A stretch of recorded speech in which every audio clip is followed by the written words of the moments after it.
Depuis plusieurs jours, des soupçons de pédopornographie pèsent sur Pierre Palmade.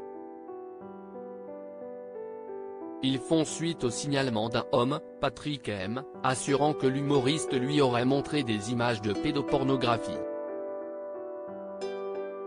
Un autre témoin, Fabien F., dit Tony, disait quant à lui être en possession de 2 vidéos montrant l'humoriste en plein visionnage de contenu pédopornographique, images qu'il a remises à la police. Si l'enquête n'a pas mené à leur mise en garde à vue, ces 2 hommes, proches de Pierre Palmade, avaient été entendus dans la semaine. Depuis, ce sont 2 autres hommes qui ont été mis en garde à vue car ils apparaîtraient sur les dites vidéos. La chaîne BFM TV est en mesure de confirmer ce samedi 25 février qu'un des 2 hommes a été remis en liberté. L'autre devrait quant à lui être présenté à un juge d'instruction ce même jour en vue d'une possible mise en examen. D'après la chaîne, ce serait pour des chefs de détention, diffusion de fichiers pédopornographiques et consultation habituelle de sites pédopornographiques.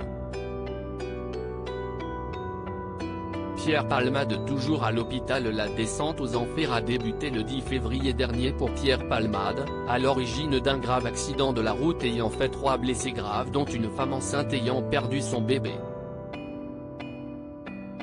D'abord pris en charge dans un hôpital parisien pour soigner ses blessures, Pierre Palmade a été transféré au service d'addictologie de l'hôpital Paul Brousse à Paris, en attendant un possible placement en détention provisoire après sa mise en examen pour homicide et blessures involontaires par conducteur ayant fait usage de produits stupéfiants en état de récidive légale.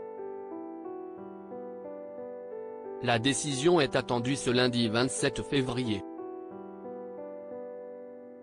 Depuis l'accident, Pierre Palmade est donc aussi visé par une 3e enquête ouverte à Paris pour détention d'images à caractère pédopornographique. Une seconde enquête doit être ouverte pour détention et usage de stupéfiants, après un signalement effectué auprès des services de police. À la suite de ce signalement, les résidences de l'humoriste à Paris et en Seine-et-Marne ont été perquisitionnées. 2 personnes ont été entendues.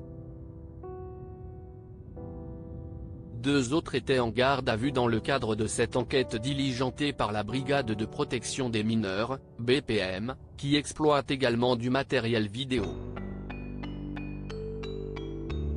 En fonction des éléments recueillis, l'audition de Pierre Palmade pourrait être envisagée, avait ajouté le parquet. Pierre Palmade reste présumé innocent des soupçons de pédopornographie jusqu'à la clôture définitive de l'enquête.